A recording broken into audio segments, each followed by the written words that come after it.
The end of an era, a remarkable run for Jim Delaney as the commissioner of the Big Ten, officially coming to an end on Wednesday, his final day as he was out in Pasadena watching the Rose Bowl. The accomplishments almost too numerous to mention, but we picked out a few, including pioneering instant replay, expanding the conference, launching the Big Ten Network, which is kind of near and dear to our hearts, starting the football championship game. So many things that Jim Delaney did in a remarkable tenure.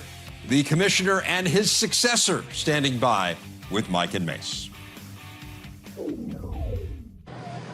The first day of a new decade is the first and last day of special eras in the Big Ten, as Glenn and I are happy to be joined by Jim Delaney and Kevin Warren, the incoming and outgoing commissioners of the Big Ten.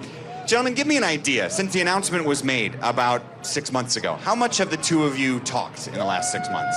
Well, we've talked quite a bit. As Kevin transitioned out of Minneapolis to the Vikings, we were talking weekly. Middle of September, he came on board. We were together daily. He's meeting with our partners, working with our other commissioners, as well as our athletic directors. So we're basically daily. He's ready to go. You know, Jim, both of us been around a long time. Two Jersey guys made it, pretty good, I guess. But I think about all the changes that I've witnessed, not only in the Big Ten, but in college football during your tenure. What do you think was most significant? Oh my gosh, I think you'd have to look at the expansion issues, the expansion of women's opportunities, the expansion of television opportunities, and just the growth of the collaboration, cooperation among our members that have made all that possible. Kevin, what did you admire about Jim Delaney, the commissioner? I mean, it's one, not only his intellectual capabilities, his knowledge of the business, his understanding of legal, business, operational, financial issues, his vision. But the thing that I admire the most is the essence of the family man that he is. Because no matter how talented you are as a person, no matter how many hours you put in, if you're not taking care of yourself at home and don't have a very healthy home environment, it's almost impossible for you to be successful. So it's not only Jim. I look at his unbelievable wife, his partner, Kitty Delaney, and those two together with their kids, I mean, Chance and Newman, and their new daughter-in-law to be Paige. But I just have admired the most of how important that family was important as much as work. And that's something that I will always take with me from him. He's given me a lot, so much, but I'll take that with me of the importance of making sure your life is balanced. I'm curious, Jim, how did you know, what was your North Star? How would you know if you were doing the right thing? And in the same way, how will you know, after Jim answers, what is the right thing to do in this position? Well, I think you have to first start with the traditions that exist when you arrive and respect those. At the same time, you got to look out and look at the environment you're working within, both in your conference and with other schools around the country. And then you have to sort of look beyond what is to what may be. And that's true with regard to television, it's true with regard to expansion, women's opportunities. So we all live in a context, we all live in an environment. You have to prioritize, you have to have the support of your schools, and I think you have to keep your eye on, you can't forget who you are. I mean, the Big Ten is a unique place. It's the oldest, most storied conference.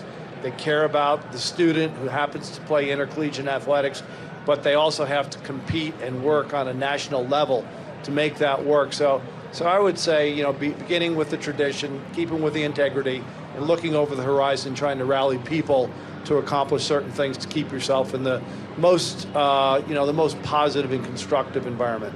I mean, it really starts along with what Jim said is, one, you start with people. I mean, because you win games, you win businesses, you create great opportunities because of the people. So to make sure that we have the right people in the right positions, doing the things that they're supposed to be doing when they're supposed to be doing them, and have them have the right resources. And then from just a gut feel standpoint, I mean, one thing I've admired about Jim, and I've run my business life this way, is to almost act that if your family owned the Big Ten, what are the decisions you would make? What's in the best interest of the student athletes, the coaches, the administrators, the universities? The tradition of this conference is so important. And so all you have to do is spend time here at the Rose Bowl and understand all the relationships that are really important. So I think the biggest thing is to make sure, keep the tradition in place, try to win around the edges, and to do everything we possibly can to make sure that we're a conference that people aspire. If you're a parent, that you look and say, I want my son or daughter, regardless of the sport, to be able to go there to get a world-class education, to be around people that care about them and be treated in the same manner that we would treat our son and daughter. So those are the different things that I'm looking forward to. Kevin, I think you already realize this, but you talk about relationships. You come from the Twin Cities. That's where I live. Right. And I can tell you how many people in the Twin Cities are really mad at the Big Ten Conference because they think they stole Kevin Warren. No. It's, I mean, the thing of it is I really have focused my entire life of living every single day, doing the best that I possibly can, almost imagining that this was my last day, to do the best that I can to make sure. So do what you can for that day, but always make a long-term decision and always look to the future. Some time in the future, whenever that is, I'll be sitting in this seat and someone will be sitting here. And so I want to make sure that I'm very unselfish, I'm selfless, to make sure that we continually grow this conference. And so when we look down the road 200, 300, 400 years, that it still is the best conference in all of college athletics. I'd love to give you the chance for a final word, Jim, on a network which you created here. I want to ask you how you would like your time as commissioner to be remembered.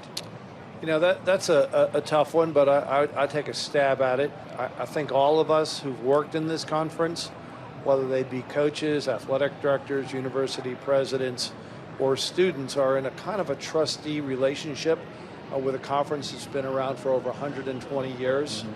And we want to make it a little bit better than when we found it, but keep in mind where we came from, what we're doing today, and make what we're doing today be helpful as we look out over the horizon. There are going to be challenges, but I think there's always been challenges. They're coming at us a little faster today maybe than they did 30 years ago, but I think creative solutions exist if people pull together, and we have a fabulous, fabulous present, past, and I'm hopeful that everybody pulling together can make it possible for these opportunities to continue to exist for young men and women, not only in this country, but globally. That's what our schools are. They're global institutions of a first-class kind, and we contribute to that in our own way. Well, what an incredible run it has been. 30 years as the commissioner of the Big Ten. You have made a lasting impact on this league. And on behalf of all of us at the network, we want to say thank you for everything you've done. Enjoy your time away from the league. Do you have any job opportunities? The man's unemployed now. No, I was thinking, Kevin was saying one of these days he'll be sitting in that chair. I just hope I'm still sitting in this chair. Kevin, can you make that happen? That's right. That's right. Kevin Warren, Jim Delaney, thanks so much to both of you for being here. Thank you. Thanks, Mike. Thank Thanks, you very Glenn. much. Thank you.